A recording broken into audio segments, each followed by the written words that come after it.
성경을 보는 법 시작. 시대별, 장르별.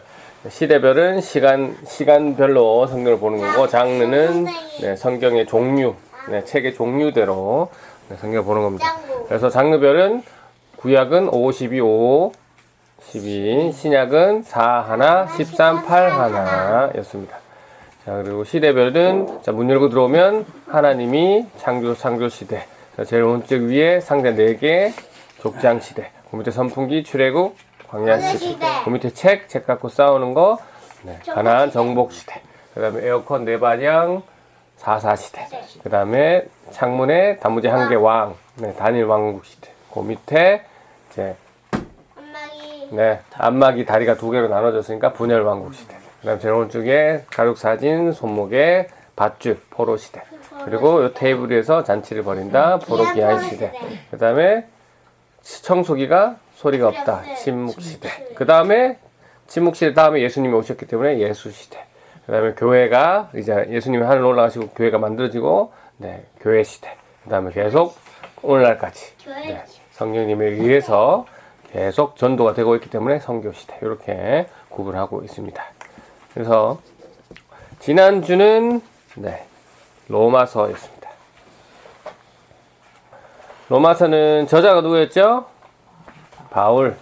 4 하나 13인데 그 13에 해당하는 13권이나 바울이 썼다고 이제 저희는 그렇게 알고 있기 때문에 바울은 로마 교회에 있는 이미 만들어져 있는 그 교회 성도들에게 편지를 통해서 그들의 믿음이 튼튼할 수 있는 목적, 그리고 스페인 선교의 후원금, 그리고 다들 이방인들이었기 때문에, 대부분 이방인들 때문에 그들의 연합을 강조하기 위해서 로마서를 썼다라는 거.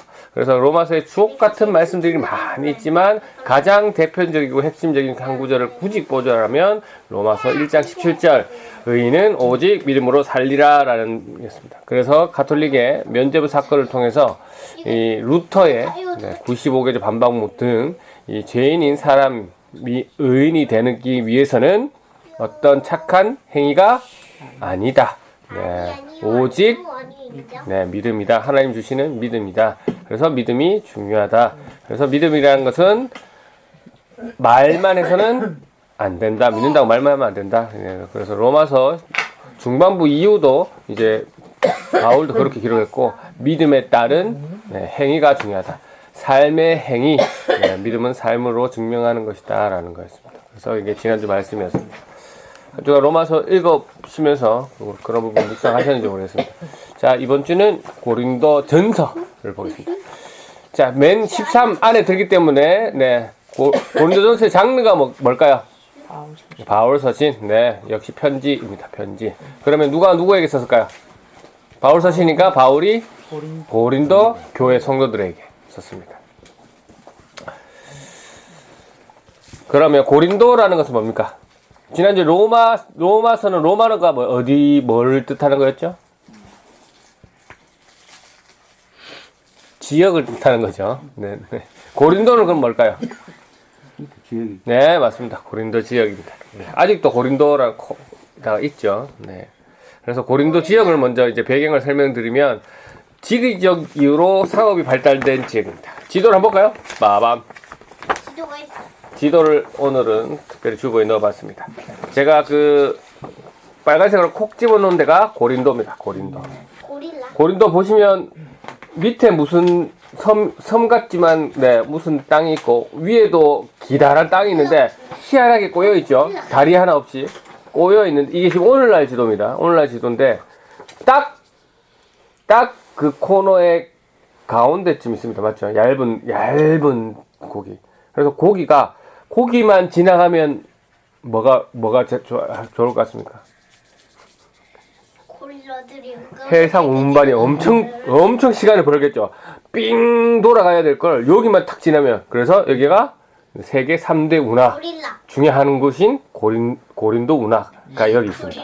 그래서 육지를 뚫어놨어요. 그래서 운하가 지금도 고린도 운하를 사용하고 있을 정도로, 그렇다면 고린도 지역은 옛날부터 지금까지 상업이 발달했겠구나라는 것을 알 수가 있습니다. 고린도. 네. 상업이 발달했다는 것은 여러 가지 의미가 될 수 있겠죠. 네. 잘 먹고 잘 살았다는 얘기가 될 수 있겠고, 그만큼 또 많은 사람들이 왔다 갔다, 다양한 인종들이 왔다 갔다 하였고, 그러면 많은 문화, 그리고 많은 종교들이 있었을 것이고, 네. 그래서 대표적으로는 이때 당시 뭐였습니까? 아프로디테 신전. 우리가 잘 알죠. 네. 그리고 여러 신전들이 네, 이 지역에, 그리스 지역에 있었죠. 그래서 그때 뭐 다른 충격적인 이야기도 많지만 제일 충격적인 것은 그 신전 안에 네, 종교적 창녀가 있었다라는 거. 네. 그 정도로 많은 제약들이 있었다. 그래서 바울이 이런 곳에 전도 여행을 갑니다. 언제? 2차 때. 2차 때 가서 약 1년 반, 1년 6개월 네, 머물면서 이 고린도 지역에 개척을 하죠. 그래서 네. 그리고 이 개척을 하고 한 바퀴 돌고 다시 돌아와서 3차 전도 여행을 하는데 베드로란다. 바울이 이 고린도의 맞은편에 있는 에베소라는 곳에 도착을 합니다. 근데 바울이 에베소에 있다는 소식을 듣고 고린도 교회 성도들이 몇 명이 와서 바울에게 고린도 교회 사정을 지금 이야기하고 있습니다. 얘기를 들으니까 여러 문제가 있는 거예요. 그래서 안 되겠다 해서 바울이 고린도 교회 성도들에게 편지를 주고받는 네, 그 내용이 네, 고린도 전서가 되겠습니다. 네. 뭐 앞전에 한 번 있었고요. 뭐 최소 한 번은 있었고 이게 두 번째 이상의 편지인데요. 그 두 번째 보는 게 이 고린도 전서인데 이 고린도 전서의 목적은 크게 두 가지로 나눌 수 있습니다. 첫 번째는 고린도 전서 1장 11절 말씀입니다. 네, 한번 읽어볼까요? 시작. 나의 성도 여러분, 근로의 집에서 온 사람들이 나에게 여러분 사용이 다툼이 있다는 소식을 전해 주었습니다. 네, 다툼이 고린도 교회에 있었다라는 거. 그래서 안 되겠다. 바울이 이 편지를 씁니다. 두 번째는 7장 1절부터 나오는데요. 이 고린도 교회 성도들이 가진 여러 문제들에 대한 질문에 대한 답을 이제 바울이 하고 있습니다. 그래서 재미난 게 참 많습니다. 그래서 첫 번째 목적인 고린도 교회의 다툼, 그 다툼의 내용이 뭐였을까요? 여러분 많이 들어봤을 겁니다.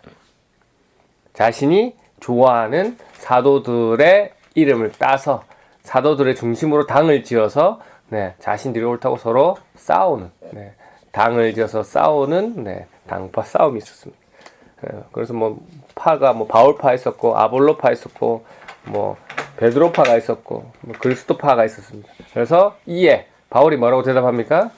자기는 심고 또 물 주는 사람은 아볼로였지만 그것을 자라나게 하시는 것은 오직 하나님뿐이다. 너네 쓸데없는 싸움 하지 말라. 오직 하나님뿐이다 라는 거.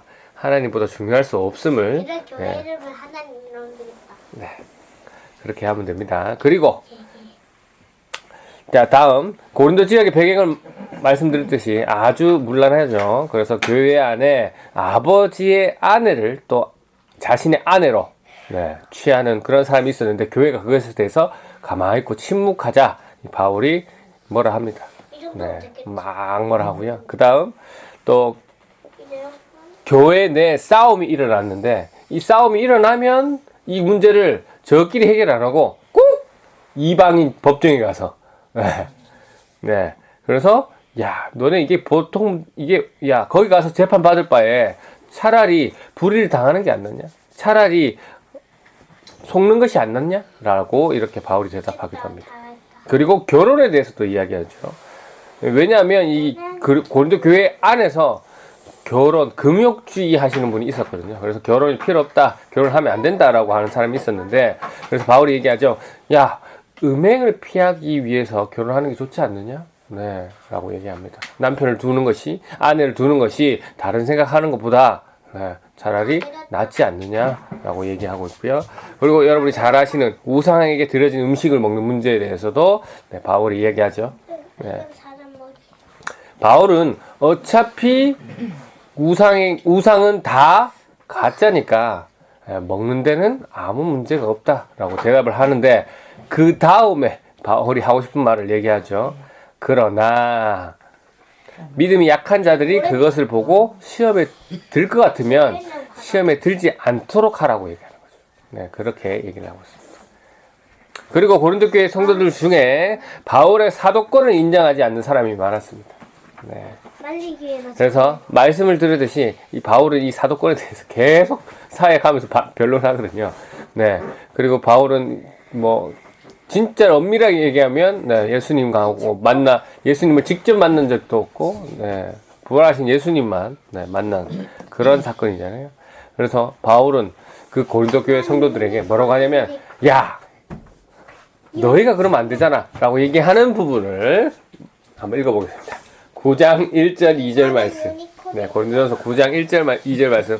바울의 사도권을 의심하는 고린도 교회 성도들에게 뭐라고 하는지 한번 읽어보겠습니다. 네.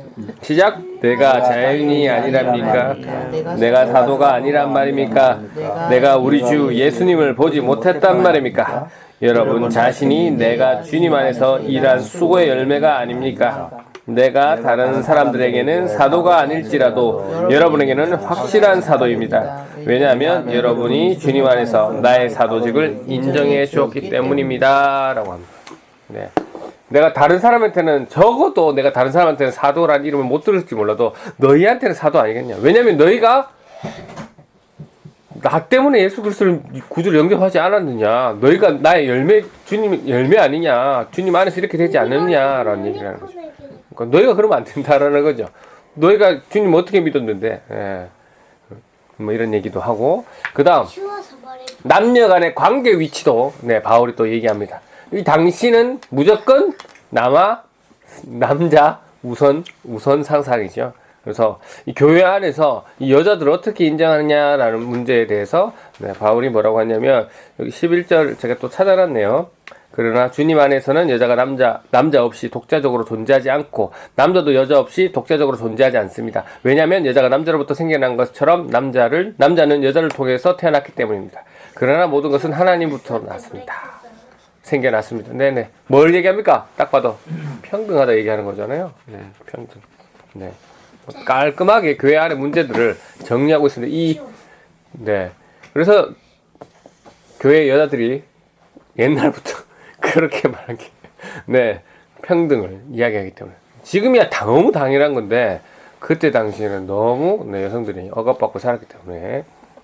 자, 그리고 고린도 교회에는 주의 만찬 때도 문제가 있었습니다. 여러분이 뭐 흔히 아시는 성찬식, 주의 만찬 때도 문제가 있었는데, 네, 지금은 우리가 주의 만찬 할 때 뭐 합니까? 포도주 쬐끔, 그 다음에 개신교회는 카스테라, 빵 조금, 이렇게 해서 먹잖아요. 그래서 그 예수님의 죽으심과 피 흘리심을 기념하는데, 당시에는 주의 만찬 할 때 뭘 했겠습니까? 진짜 식사를 했단 말이죠. 저희 교회처럼. 네. 제가 예배를 마치고 식사하러 가잖아요. 저는 개인적으로 항상 주의 만찬을 하고 있다고 생각하지만, 네, 여러분 어떻게 생각하실지 모르겠지만, 네. 그래서 이때 고린도 교회 성도들이 음식을 차려놓고 주의 만찬을 하는데, 미리 와 있던 부자들이 음식을 먼저 그 뒷사람 배려하지 않고 거의 다 먹어버려요. 싹 먹어버리니까 뒤에 온 가난한 고린도 교회 성도들이 먹을 게 없더라고요. 그래서 그걸 가지고, 네, 또 바울이 뭐라 합니다. 야, 남겨놔라. 네, 남겨놔라가 아니고 기다려라 라고 얘기합니다. 기다려라. 네.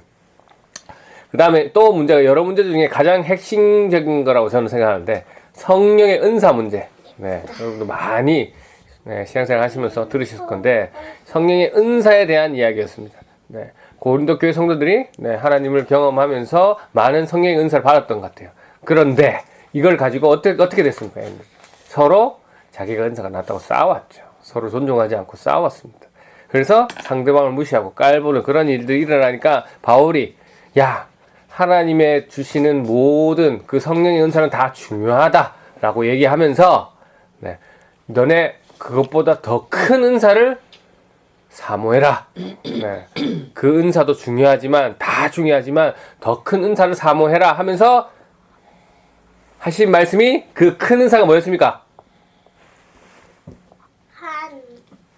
그 은사 모릅니까? 힌트. 고린도전서 13장 하나님. 무슨 짱? 사랑짱. 사랑이 가장 유리해요. 사랑짱. 네.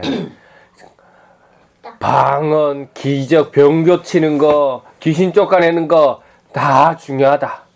예언하는 거, 방언하는 거 다 중요하다. 그런데 더 큰 은사를 사모해라. 더 훨씬 큰 은사를 사모해라. 그게 뭐라고요? 선녀. 사랑. 선녀. 사랑이라는 얘기죠. 네. 그래서 그 한번 13장 1절 제가 안 찾아 있나요? 있으니까 한번 읽어볼까요? 시작. 내가 사람 맞습니다. 내가 사람의 방언과 천사의 말을 하더라도 내게 사랑이 없다면 나는 울리는 종과 시끄러운 꽹과리가 다를 게 없습니다. 네. 너희가 아무리 은사가 많아도 사랑이 빠지면 쓸데없다는 거죠. 네, 쓸데없다는 거죠. 네. 그런 얘기를 바울이 합니다. 그리고 네, 고린도교회 성도들은 성도들 중에 이제 우리는 부활이 없다라고 얘기한 사람도 있었어요. 근데 이 대답, 네, 바울이 15장 9절에 보니까 부활이 없으면 우리는 이 세상에 그 어떤 사람보다 불쌍한 사람이라고 이야기합니다. 이 말은 무슨 말입니까? 부활이 있어야 되고 부활이 있음을 강력하게 얘기하는 겁니다. 네, 부활은 기독교의 핵심이다라는 것이죠. 부활이 없는 기독교는 없는 것이랑 마찬가지다라고 네, 바울이 이야기하고 있고요. 그래서 이 수많은 문제들, 네, 고린도교회 당시 그 사고가 발달한 성적인 문화를 했던 그 바울교회, 고린도교회의 문제였습니다. 충분히 이 문제가 오늘날 우리에게도 일어날 수 있는 문제죠. 네. 우리는 이 바울의 대답들에 대해서 바울이 요런 라인으로, 요런 문맥으로 대답을 했구나라는 걸 잘 묵상하시고, 그래서 교회 안에 일어나는, 가정에서 일어나는, 또 여러 관계 속에서 일어나는 문제들을 요렇게 지혜롭게 잘 해결했으면 합니다. 그래서 오늘 이 중에서 한 가지만 묵상하겠습니다. 뭐 어떤 거 묵상하면 좋을까 했지만, 그 중에 한 가지, 네, 은사. 네. 은사를 하면 여러 은사가 있겠죠. 하지만 저는 분명히 각자가 달린, 각자에게 주실 은사가 있다고 생각합니다. 네. 먼저는 일단은 하나님 주신 우리의 은사가 뭔지를 발견해야 됩니다. 이따 목장 시간에도 한번 나눌 건데요. 네. 내가 알고 있는 나의 은사, 그리고 다른 사람이 보고 있는 나의 은사에 대해서 한번 얘기해 보고요. 네. 그 은사가 뭔지를 일단 발견하고, 이게 나의 은사면, 한 가지일 수도 있고, 여러 가지 수 있죠, 은사는. 근데, 이제 그 은사를 내가 다른 사람을 세우는 일에 사용하고 있는지, 교회를 세우는 일에 사용하고 있는지 일단 확인해야 될 것이고, 그리고 내가 가진 은사 때문에 혹시 그 은사가 없는 사람을 무시하고 있는 것은 아닌지 한번 자신도 점검해야 돼요. 그렇다면, 그렇게 사랑이 빠진 은사라면 쓸데없다. 네, 쓸모없다. 소용이 없다라는 것이죠. 그래서 우리가 무엇보다도 큰 은사, 사랑이라는 은사를 사모하시고, 그 사랑이라는 은사를 통해서 하나님이 주셨던 그 다른 여러 가지 은사를 합쳐서 그 은사를 사용하지 않아야 될 거냐라는 생각을 해봅니다.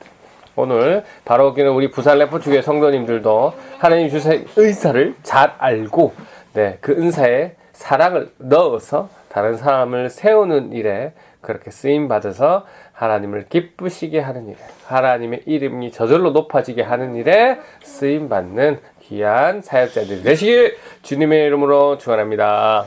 아멘. 감사합니다.